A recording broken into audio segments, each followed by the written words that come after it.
आदाब, मैं मोहम्मद अमार Khan, freedom TV देख रहे हैं, वॉइस ऑफ दी वॉइसलेस। और आज हम आपको, अभी तक आप जो पॉलिटिकल इंटरव्यूज़ देख रहे थे उसमें दो ही पार्टी थी, कांग्रेस या भाजपा। और लोकतंत्र की खूबसूरती तो यह है कि कोई भी कहीं से चुनाव लड़ सकता है।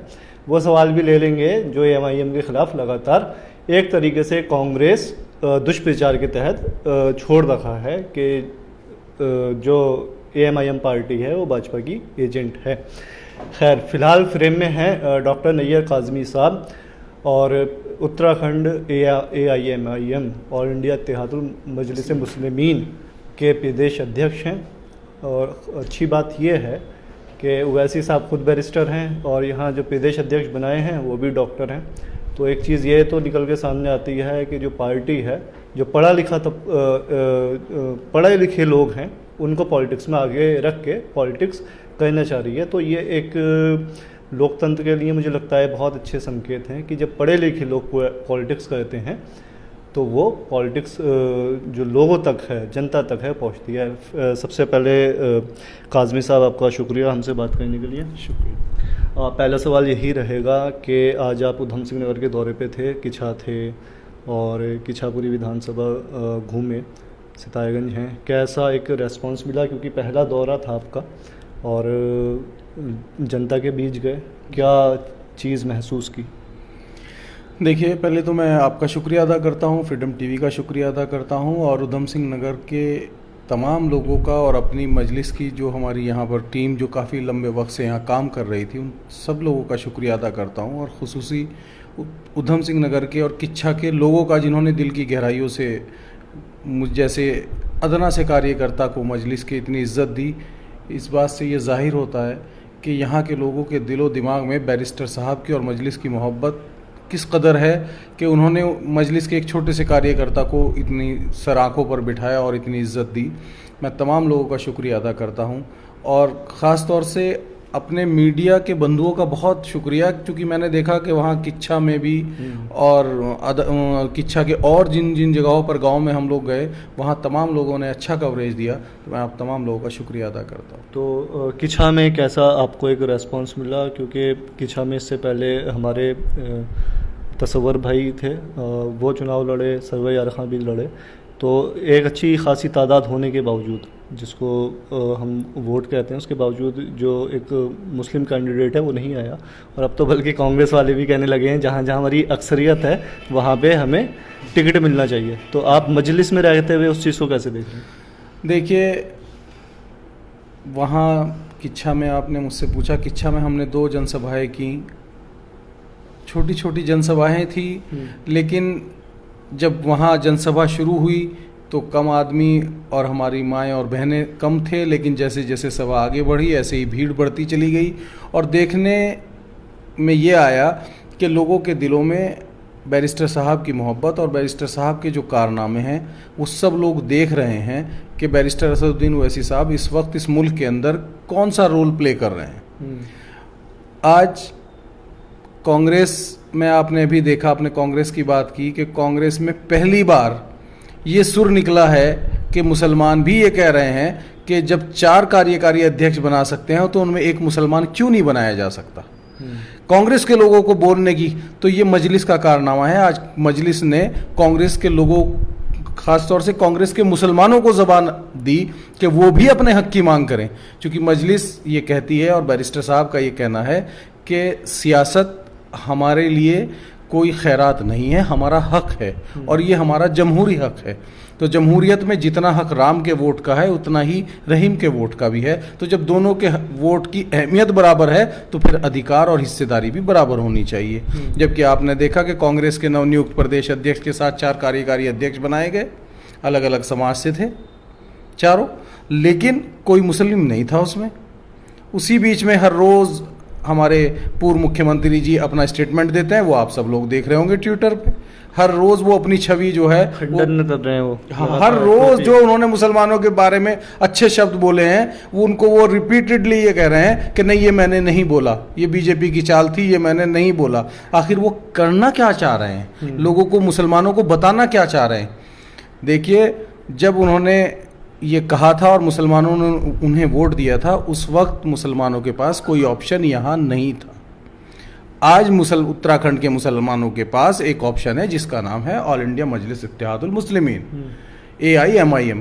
अब मुसलमान कांग्रेस की तरफ नहीं देखेगा। अगर कांग्रेस उन्हें हिस्सेदारी नहीं देगी तो वो लोग जो आज तक कांग्रेस के नारे लगाए, जिन्होंने कांग्रेस की दरी बिछाई और कांग्रेस के नेताओं को माला पहनाई, आज वो लोगों को अगर उनको हिस्सेदारी वहां नहीं मिलेगी तो वो लौटकर अपने जाती मकान में आएंगे, जो मजलिस उनका जाती घर है। तो अभी जो लड़ाई है ये सिर्फ हिस्सेदारी की है। इन्होंने जो ख़ुद को सेकुलर पार्टीज़ कहती हैं, कांग्रेस हो गई, भाजपा हो गई, तमाम वो कहती हैं, उसके बावजूद अगर अल्पसंख्यक लोगों को टिकट देने में वो गुरेज रखती हैं। तो मेरा सवाल ये भी रहेगा, अगर मीम यहाँ पे चुनाव लड़ती है, 70 विधानसभा है हमारी, तो हम भी मीम भी वही तय करेगी कि जो टिकट है सिर्फ मुस्लिम को देना है, या इसमें, क्योंकि ऐसा नहीं है, ओवैसी साहब ने महाराष्ट्र में भी चुनाव लड़ा, वहाँ भी कई गैर मुस्लिम को टिकट दी है, बिहार में भी हुआ, तो यहाँ भी ऐसा ही रहेगा, या यहाँ भी यही है कि मीम जो है, अगर वो कांग्रेस मुसलमानों के बारे में नहीं सोच रही है तो मीम भी जो है वो गैर मुस्लिम के बारे में नहीं सोच रही है? देखिए, ऐसा बिल्कुल नहीं है। हम लोग जो है, हमारी पार्टी जो है हर वंचित समाज की पार्टी है, दबे कुचले की, कमज़ोर मजलूम मजदूर किसान की पार्टी है। हमारे यहाँ किसी के हिस्से में से हिस्सेदारी नहीं छीनी जाती, बल्कि जिसकी जो इतनी भागीदारी, जितनी उतनी उसकी हिस्सेदारी। तो जो हमारी पार्टी में जिस तरह से भागीदारी करेगा उसको उसी हिसाब से हिस्सेदारी मिलेगी। हम कांग्रेस की तरह नहीं करेंगे कि 90%, 99% कांग्रेस ने मुसलमानों का वोट लिया और जब हिस्सेदारी की बात आती है तो कांग्रेस कहती है कि नहीं, जुमा की छुट्टी हमने नहीं की थी, हमने तो करवा चौथ की थी, हमने छठ पूजा की थी, हमने जुमा की छुट्टी नहीं की थी। हम वो नहीं करेंगे। हमारे यहाँ जिसकी जितनी भागीदारी होगी, जो हमारी पार्टी में जितना काम करेगा, हम उसको उतनी ही हिस्सेदारी भी देंगे, चाहे वो किसी भी समाज का हो। सर्व समाज की पार्टी है, किसी एक समाज की पार्टी मजलिस नहीं है।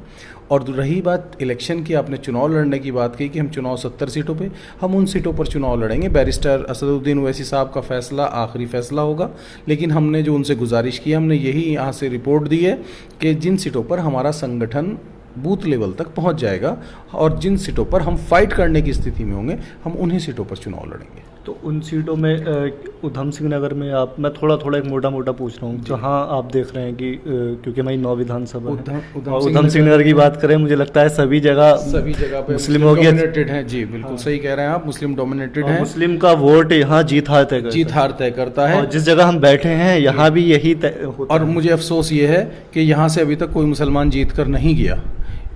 इस कुमाऊं मंडल से कोई ऐसा मुस्लिम चेहरा जीत कर अभी तक नहीं पहुंचा कि जिसको ये कहा जा सके कि हाँ देखो, वहाँ इतने मुसलमान कांग्रेस को वोट देते हैं, कांग्रेस ने इस मुसलमान को जिताकर असेंबली में भेजा है, पार्लियामेंट में भेजा।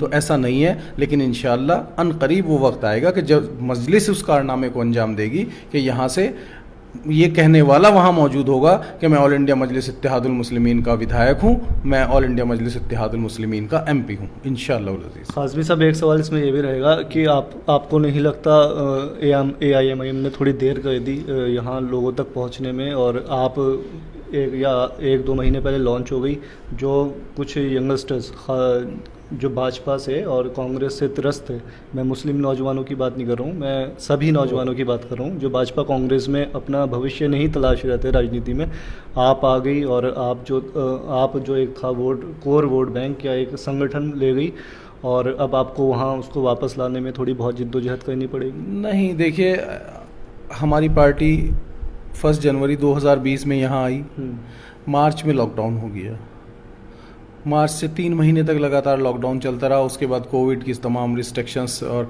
पाबंदी हमारे ऊपर आयद रही। हम मीटिंग नहीं कर सकते, हम रैली नहीं कर सकते, हम कोई रोड शो नहीं कर सकते, ये तमाम चीज़ें रहीं। दूसरी बात यह है कि आप पार्टी यहाँ एक बार पहले चुनाव लड़ चुकी है। पार्टी पिछले इलेक्शन में भी यहाँ पार्टिसिपेट कर रही थी, लेकिन जो है वो अपने सिंबल पे नहीं किया, लेकिन संगठन उनका तैयार था और वो हमसे 2-3 साल पहले से काम कर रहे हैं। और जहाँ तक मजलिस का ताल्लुक है, मजलिस की टीम यहाँ आप तक पहुँचने में देर हुई, लेकिन आवाम तक मजलिस पहुंच रही है। हमारे संगठन के लोग यहाँ पर पहुंच चुके हैं आवाम तक, और हमारा संगठन भी अल्हम्दुलिल्लाह यहाँ बन चुका है। काज़मी साहब, एक सवाल इसमें ये भी रहेगा कि अभी एक जो प्रोपेगेंडा छोड़ा जाता है कांग्रेस की तरफ से, वो मुझे लगता है हर कोई इस वक्त सुनना चाहेगा, क्योंकि हम लाइव हैं, कि जो मजलिस है वो भाजपा की B पार्टी है और ओवैसी साहब एजेंट के तौर पे काम करते हैं भाजपा के लिए, और ये इतना ज़्यादा इसको बढ़ा दिया गया है कि अब ये घर घर पहुंचा हुआ है। और कल भी मैं कहीं बैठा हुआ था, वो भी मुझसे ये सवाल पूछ रहे थे। अब हम जाते हैं, लोग हमसे भी पूछते हैं, बताइए आपको क्या लगता है? मेरा एक सवाल आपसे, आपने मुझसे सवाल पूछा, लेकिन मैं भी आपसे सवाल पूछता हूँ। मुझे उस विधायक, उस एमएलए, उस एमपी, उस कॉरपोरेटर का नाम बताइए जो मजलिस का चुना गया हो और भाजपा में गया हो। है कोई ऐसा एमएलए, कोई एमपी, कोई कॉरपोरेटर? कोई नहीं है। और मैं अगर कांग्रेस का, आप मुझसे पूछेंगे कांग्रेस का बताइए, मैं आपको आपसे फिर ज़्यादा मैं आपको कितने सारे गिनवाऊंगा, कितने मैं स्टेट गिनवाऊंगा, कितने एमएलए के नाम गिनवाऊंगा? मैं वही काजमी साहब के तरफ से जानना चाहता अब मुझे ये बता कि दीजिए जो आम जनता कि को एजेंट, मतलब जहां बीजेपी की सरकार नहीं बनती, कांग्रेस की सरकार बनती है, वहां कांग्रेस के एमएलए बीजेपी की, कांग्रेस की सरकार गिराकर बीजेपी की सरकार बना देते हैं, तो एजेंट मजलिस है या कांग्रेस है? उत्तराखंड के अंदर 2017 में मजलिस चुनाव नहीं लड़ी थी, बैरिस्टर असदुद्दीन ओवैसी साहब चुनाव नहीं लड़ी थी उनकी पार्टियां। उसके बाद भी 70 में से 57 विधायक बीजेपी के जीते, 12 विधायक कांग्रेस छोड़कर बीजेपी में चले गए।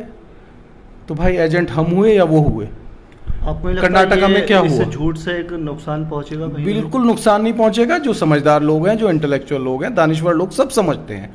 और सियासत में अपनी अलग एक जुबान है, लिखा हो जो इकरार इनकार पढ़ना। तो ये जो है सियासत में यही होता है कि जिस बात को फैलाना होता है उसमें झूठ पे झूठ, इतना झूठ बोलो कि लोग उसे सच समझने लगे। लेकिन अब लोग समझने लगे, क्योंकि आप लोग, आपकी सोशल मीडिया और मीडिया के माध्यम से अब लोग जानने लगे कि आखिर सच्चाई क्या है। इस झूठ का इस्तेमाल आपको नहीं लगता सिर्फ एक कांग्रेस पार्टी ज़्यादा करती है ये बताने के लिए कि? देखिए, कांग्रेस पार्टी इसलिए ज़्यादा करती है क्योंकि हम सवाल कांग्रेस से करते हैं, और कांग्रेस से सवाल हम इसलिए करते हैं कि हमने कांग्रेस को 60 साल यहाँ वोट दिया है। हमने बीजेपी को वोट नहीं दिया जो हम बीजेपी से सवाल करें। बीजेपी को हमने सपोर्ट नहीं किया जो हम बीजेपी से हक मांगे। कांग्रेस से हम हक मांगते हैं, कांग्रेस से हम अपनी हिस्सेदारी मांगते हैं। तो कांग्रेस ये कहकर प्रचार कर देती है कि ये एक्चुअली इस प्रचार की जो बुनियाद है, मैं आपको थोड़ा सा डीपली बताता हूँ। उसकी बुनियाद जो है वो 2004 में जब हमारे बैरिस्टर असदुद्दीन ओवैसी साहब, हमारी पार्टी के राष्ट्रीय अध्यक्ष, जब सदन में पहुँचे यहाँ और कांग्रेस के साथ वो जो है मिलकर सरकार चल रही थी, कांग्रेस के साथ थे, तो उन्होंने जब मुसलमानों के खिलाफ कोई बिल आता था तो वो उसकी अपोज करते थे। तो कांग्रेस आवाम को ये कह के गुमराह करती थी कि ये बीजेपी को फायदा पहुंचाने के लिए कर रहे हैं तो ये कांग्रेस में, लेकिन बीजेपी को फायदा पहुंचाने, जबकि वो ऐसा नहीं था, बल्कि वो हुकूक के हक और सच क्या है, इंसाफ और गैर इंसाफी क्या है, वो उसकी लड़ाई लड़ते थे वहाँ पर। तो उन्होंने इसको इतना बढ़ाया, लेकिन आज अल्लाह का बड़ा करम और शुक्र है कि आज जब हम लोग पहले जाते थे फील्ड में तो लगभग 70% लोग ये कहते थे कि आप लोग तो नुकसान पहुंचाओगे, बीजेपी को फ़ायदा हो जाएगा। लेकिन आज अल्हम्दुलिल्लाह, आप अल्लाह के करम से, आप सब लोगों की दुआओं से आज 70% लोग ये कहते हैं नहीं, अपनी क़यादत होनी चाहिए, अपनी पार्टी होनी चाहिए, अपना लीडर होना चाहिए, और अपनी हिस्सेदारी, जो हमारी जमहूरी तरीके से जो हमारी हिस्सेदारी है, वो हमें मिलनी चाहिए। क्या मुद्दे रहेंगे इस बार मीम के लिए 22 में, खासकर उत्तराखंड में? देखिए, हमारे लिए सबसे बड़े मुद्दे जो हैं, शिक्षा, सुरक्षा, सम्मान चाहिए, रोटी कपड़ा मकान चाहिए, मानव एक समान, ऐसा भारत महान चाहिए। हमारे यही मुद्दे हैं। शिक्षा भी मिलनी चाहिए सबको, सड़क भी अच्छी होनी चाहिए सबकी, और कानून व्यवस्था होनी चाहिए। जो आज जिस तरह से आज हमारी बहनें, माएँ रात को देर रात घर से बाहर नहीं निकल सकती, 7 बजे के बाद बाहर जाते हुए डर लगने लगा हमारी माओं को, बहनों को, वो तमाम भय का माहौल ख़त्म होना चाहिए और सबको एक अच्छे वातावरण में रहना चाहिए। एक जहर जो घोला जा रहा है और घुल रहा है कि हिंदू मुस्लिम को आपस में लड़ाया जा रहा है, हम उन्हें एक करने की बात करेंगे, इत्तिहाद की बात करेंगे, मोहब्बत की बात करेंगे, मुल्क में अमन और चैन की बात करेंगे, अपने संविधान में आस्था की बात करेंगे, संविधान में जो हमारे हक और हुकूक हैं, जिसके भी जो हुकूक हैं उस तक वो पहुंचाने की बात करेंगे। ये तमाम मुद्दे हमारे होंगे। रही बात जो है शिक्षा में और सुरक्षा में, जो नौकरियां हैं, जो बैकलॉग अभी नहीं भरे गए हैं, वो तमाम कोशिश करेंगे। अगर हम लोग पावर में आते हैं या हम लोग सत्ता में हमारी कहीं भागीदारी होती है तो उन तमाम, चाहे वो ओबीसी के लोग हों, एससी के लोग हों, एसटी के लोग हों, उनकी जो भी नौकरी होंगी वो उनको वहाँ तक दिलाने का काम करेंगे। वैसे साहब अपनी तकरीर में कहते हैं कब तक मैच फिक्सिंग चलेगी, 5 साल कांग्रेस 5 साल भाजपा, तो आपको लगता है यही उनकी जो बात है? आप उत्तराखंड की राजनीति को देखें, क्योंकि यहाँ भी 5 साल वाला, 5 साल कांग्रेस, 5 साल भाजपा। बिल्कुल सही। काज़मी साहब उस बात से इत्तेफाक रखते हैं? बिल्कुल 100% इत्तेफाक रखता हूँ। मैं आपको भी एक उदाहरण देता हूँ, आप भी आज से इत्तेफाक करने लगेंगे मेरी बात से। आप देखिए, यहाँ पर भी जब से उत्तराखंड बना यही सिस्टम चला आ रहा है। एक बार 5 साल कांग्रेस राज करती है, फिर 5 साल बीजेपी राज वैसे करती साहब है। कहते हैं मैच फिक्सिंग कब तक अब चलेगी? मैच फिक्सिंग ही तो है ये। अब कांग्रेस जब आती है तो कांग्रेस आरोप लगाती है कि 50 से ज़्यादा घोटाले बीजेपी ने किए। जब बीजेपी आती है तो वो कहती है कि 56 से ज़्यादा घोटाले कांग्रेस ने किए अपने राज में, लेकिन जांच कोई किसी की नहीं कराता। ना कांग्रेस बीजेपी की जांच कराती, ना बीजेपी कांग्रेस की जांच कराती। तो ये मैच फिक्स नहीं है तो और क्या है? यही तो फिक्सिंग है। ये लोग दोनों मिलकर नूरा कुश्ती लड़ रहे हैं और इन्होंने दोनों ने मिलकर ये तय कर लिया कि ये आवाम जो है, ये जनता जो है, ये घोड़ा है। इस बार 5 साल इनकी सवारी तुम करो और इस बार 5 साल इनकी सवारी हम करेंगे। यही मिलकर यहाँ पर पूरे मुल्क में क्या और पूरे प्रदेश में क्या, यही हो रहा है यहाँ से। जिला अध्यक्ष आज आपने किसान रिजवान अहमद साहब को बनाया है। जी, रिजवान अहमद साहब को यहाँ पर ज़िले की जिम्मेदारी दी गई और बहुत अहम किसान जिम्मेदारी। आंदोलन तो अब शुरू हुआ है, वो मैं 5 साल से देख रहा हूँ, उन्होंने अपने नाम के आगे किसान लिख रखा है। देखिए, ये तो हमारी यही सोच के बना है। हाँ, ये नहीं, ये सोच के भी, और उनकी जो कारकर्दगी है, और ख़ास तौर से देखिए एनआरसी एक ऐसा मुद्दा था यहाँ इस मुल्क के अंदर कि जिसकी शमा बैरिस्टर असदुद्दीन ओवैसी साहब ने जलाई, और उस शम्मा को हाथ में लेकर जिन लोगों ने भी वो शम्मा अपने अपने इलाकों में जलाई, इंशाल्लाह मजलिस उनको पूरी इज्जत देगी और पूरी अहमियत देगी। विदेश सचिव आपके आजम साहब, आजम साहब हमारे कर्मठ, जुझारू, मेहनती, लगनशील, तमाम तारीफ़ें उनके लिए हैं माशाल्लाह, और वो लगातार पार्टी के लिए काम कर रहे हैं। मैं उनको भी मुबारकबाद देता हूं और उनकी पूरी टीम को और उनके तमाम साथियों को जो उनके साथ मिलकर यहाँ मजलिस का काम कर रहे हैं। मेरा पहला दौरा था, लेकिन इससे पहले जो मेरे पास कॉल्स आते थे और जो मेरे से लोग मिलते थे, वो तमाम आजम साहब से मिलते थे आकर, और अल्हम्दुलिल्लाह पार्टी को काफ़ी आगे तक बढ़ा रहे हैं। और इंशाल्लाह मैं ऐसी उम्मीद करता हूँ कि इंशाल्लाह अभी हरिद्वार में बैरिस्टर साहब के आने का है और उसके बाद अगला दौरा इंशाल्लाह यहाँ का हो, उधम सिंह नगर। आपने हम पूरे उत्तराखंड के लोगों की तरफ से एक सवाल पूछना चाह रहे हैं। इस बात में कोई दो राय नहीं है कि बैरिस्टर साहब को हर कोई सुनना चाहता है, और ये जो हमारे मेन स्ट्रीम मीडिया है वो भी ये कहता है कि बैरिस्टर साहब के जो इंटरव्यूज़ होते हैं बड़े फैक्टफुल होते हैं, वो हमें नहीं लगता कहीं गलत बयानबाजी होती है। तो उत्तराखंड के लोग बड़े बेसब्री से एक बार ये है कि बैरिस्टर साहब आएँ तो उन्हें सुने। तो कोई यहाँ हमारे कुमाऊं में या उधम सिंह नगर में है कोई आने वाले टाइम में प्रोग्राम? बिल्कुल, बहुत काजमी साहब ने बताया बहुत जल्दी इंशाल्लाह जो है बैरिस्टर साहब अभी हरिद्वार आ रहे हैं और उसके बाद इंशाल्लाह बहुत जल्दी फिर उधम सिंह नगर आएंगे। और एक बात आपके माध्यम से मैं और उत्तराखंड की आवाम को बताना चाहता हूँ, वो जो आपने एक सवाल किया था मुझसे कि आप मुस्लिम की बात करते हैं और लोग जिस तरह औरों की बात करते हैं, आप मुस्लिम की बात करते हैं। जब हमारे यहाँ आपदा आई थी 2013 में, तो बैरिस्टर साहब ने उसमें जो फंड दिया था, बैरिस्टर साहब ने जो उसमें टीम भेजी थी, डॉक्टर्स की, मेडिसिन्स की, खाने की, पानी के पैकेट्स, तो क्या उसमें मुसलमान थे क्या? उस आपदा में मुसलमान था कोई? सिर्फ इंसानियत थी। हमारे हिंदू भाई थे और इंसानियत उसमें बह गई थी। और इस इंसानियत के लिए जब तक तो यहाँ पार्टी भी मौजूद नहीं थी, लेकिन हमारे कायद बैरिस्टर असदुद्दीन ओवैसी साहब ने अपने निजी खाते से, निजी अकाउंट से बाकायदा चीफ मिनिस्टर के राहत कोष में जो है 1 करोड़ रुपया उन्होंने जो है दिया था, और बाकायदा डॉक्टर्स की टीम को 7 दिन का कैंप कराया था। हैदराबाद से डायरेक्ट टीम आई थी, मेडिसिन लेकर आई थी, खाना और पानी लेकर आए थे, और वहाँ रहकर 7 दिन लोगों की खिदमत कर वापस चले गए थे। जब तक तो यहाँ ना पार्टी थी, ना मजलिस थी, ना बैरिस्टर साहब का। आज कोई जानता भी नहीं इस बात को, लेकिन मैं चाहता हूँ आपके माध्यम से उत्तराखंड के लोगों तक पहुँचे कि बैरिस्टर साहब वो शख्स हैं कि वो हर कमज़ोर की, मजलूम की मदद करना चाहते हैं, हर बीमार को शिफा दिलाना चाहते हैं, हर बीमार को दवाई दिलाना चाहते हैं। ऐसा नहीं है कि वो मुसलमान की बात करते हैं। मुसलमान की बात करना हमारी मजबूरी इसलिए है कि जब मर रहा मुसलमान है, पिट रहा मुसलमान है, लिंच मुसलमान को किया जा रहा है, फिर कहें किसका नाम लेकर? ये तो हमें कहना ही पड़ेगा कि मुसलमान को वहाँ लिंच किया, मुसलमान के साथ वहाँ ज़्यादती हो रही। जब मुसलमान और दलिती के साथ ज़्यादती हो रही तो ये इसलिए हमें कहना पड़ रहा है। अदरवाइज़ मजलिस जो है वो सबकी जमात है, किसी एक फ़िरके, किसी एक मज़हब, किसी एक कौम की जमात नहीं है। काज़मी साहब को लाइव सुन रहे थे आप फ्रीडम टीवी पे, और उन्होंने कहा कि जो मजलिस है वो किसी एक रिलीजन की जमात नहीं है। और उन्होंने ये भी कहा कि जब 2013 में आपदा आई थी, आपको याद होगा, बहुत ख़तरनाक आपदा आई थी, और उसमें काफ़ी लोग हमारे जो गैर मुस्लिम भाई थे उनकी जान चली गई। और उस वक्त वो चीज़ उन्होंने याद दिला दी कि 1 करोड़ रुपए उस वक्त मुख्यमंत्री राहत कोष में उन्होंने दिए थे। और उस वक्त तो मजलिस का इतना वजूद नहीं था कि यह है, क्योंकि उस वक्त बाद में चुनाव हुए, ओवैसी साहब ने चुनाव नहीं लड़ा। तो उन्होंने कहा कि जो लोग ये कहते हैं कि मजलिस जो है सिर्फ मुस्लिम की बात करती है, मजलिस तमाम उन लोगों की बात करती है जो समाज में दबे हैं, कुचले हैं। और उन्होंने वो जो एक सवाल आप हमेशा जानना चाहते हैं कि जो ओवैसी साहब हैं, जो मजलिस पार्टी है वो भाजपा की बी टीम है, उन्होंने कहा आप किसी एक मजलिस के विधायक का एमपी का नाम बता दीजिए जो अपने पार्टी से यानी कि मजलिस से इस्तीफा देके भाजपा के पास गया हो, तो वो उस चीज़ को मानने को तैयार हैं। बाकी उन्होंने कहा कि जो 70 विधानसभा हैं, अभी डिस्कशन होगा ओवैसी साहब से, उसके बाद जहां ऊपर से आदेश होंगे उसके बाद तय किया जाएगा कि चुनाव कहां लड़ना है। लेकिन इस बार जो बात होगी वो हिस्सेदारी की होगी, क्योंकि आप देखेंगे उधम सिंह नगर में तो ठीक ठाक वोट बैंक है मुस्लिम का, लेकिन मुस्लिमों की बात सिर्फ चुनाव में होती है। और अभी भी चाहे हमारे भाजपा की पार्टी, भाजपा हो, कांग्रेस हो, जहाँ जहाँ चुनाव है, आप किछा को देखेंगे तो सुरौली है, सितारगी में देखेंगे ठीक ठाक आबादी है मुस्लिम की, तो नेता अब पहुँचने लगते हैं मुस्लिम समुदाय के पास, वो क्योंकि जब चुनाव नज़दीक आता है। लेकिन 5 सालों में पूरी तरीके से जो है वोट लेने के बाद दरकिनार कर दिया जाता है। तमाम ऐसे उदाहरण हैं, हल्द्वानी में भी है, कुमाऊं में भी है।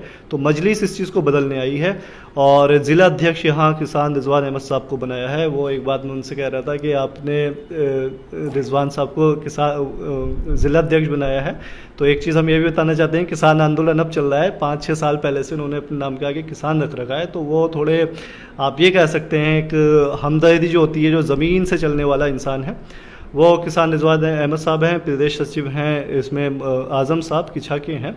तो फ्रीडम टीवी को मौका लगा, तो क्योंकि अब जो मीम ने मजलिस ने है पार्टी के कार्यकर्ताओं की जिम्मेदारी दी है और अपना एक जो है पदाधिकारी नियुक्त किया है, तो धीरे धीरे फ्रीडम टीवी भी उन तक पहुंचेगा। और रिजवान साहब हो गए, आज़म साहब हो गए, उनसे जिस तरीके से हम कांग्रेस के पास जा रहे हैं, भाजपा के पास जा रहे हैं, मजलिस से भी पूछेंगे कि पार्टी आगे की क्या तैयारी है, चुनाव किस तरीके से होंगे। बाकी आप काज़मी साहब को लाइव सुन रहे थे और ये पहली आखिरी मुलाकात नहीं रहेगी, क्योंकि आपका भी आना जाना रहेगा इंशाल्लाह। और हम भी आपको कहीं ना कहीं पकड़ लेंगे, कहीं कहीं ऐसे टकरा जाएंगे, तो सवाल जवाब होते रहेंगे। और उन्होंने कहा कि हरिद्वार अभी लेकिन तय नहीं है प्रोग्राम। नहीं, इंशाल्लाह जल्दी ही, मेरे ख्याल से मुझे अभी मेरी बात हुई थी तो उन्होंने कहा था कि 2 दिन के बाद मैं डेट दे दूंगा, तो अभी जल्दी इंशाल्लाह डेट आ जाएगी हरिद्वार की। फिर उसके बाद इंशाल्लाह अगला दौरा कोशिश करूंगा कि उधम सिंह नगर में। बैरिस्टर ओवैसी साहब से बात हुई है, कासमी साहब की, 2 या 4 दिन में इनको डेट मिल जाएगी। तो एक ये अच्छा है कि हरिद्वार में जो ओवैसी साहब का प्रोग्राम होगा उससे काफ़ी समीकरण बदलने वाले हैं राजनीति में। तो उन्होंने कहा ये मैच फिक्सिंग जो उत्तराखंड में चल रही है हमेशा, 5 साल भाजपा 5 साल कांग्रेस, उन्होंने एक बड़ा अच्छा उदाहरण भी दे दिया कि भाजपा जब अभी सत्ता में है तो कहती है कांग्रेस वालों ने इतने घोटाले की है, और जब कांग्रेस वाले होती है तो उन्होंने कहा इतना घोटाला हुआ, इतने करोड़ का हुआ, लेकिन आज तक जाँच किसी पर नहीं हुई। भाजपा ने कांग्रेस के किसी मंत्री पर नहीं कराई और कांग्रेस ने भाजपा के किसी नेता पर नहीं कराई। तो ये मजलिस की एक तो खासियत है कि जो बयान होते हैं थोड़े फैक्टफुल होते हैं। बाकी आप बने रहिए फ्रीडम टीवी पर, और जल्द ही आपके साथ हम कोशिश करेंगे, जो हमारे ज़िला अध्यक्ष हैं मीम के, उनसे बात करेंगे। प्रदेश सचिव हैं हमारे आज़म साहब, उनसे ही बात करेंगे। फिलहाल आप फ्रीडम टीवी पर बने रहिए। कैमरामैन हाइस के साथ मैं अमर खान, सितारगंज।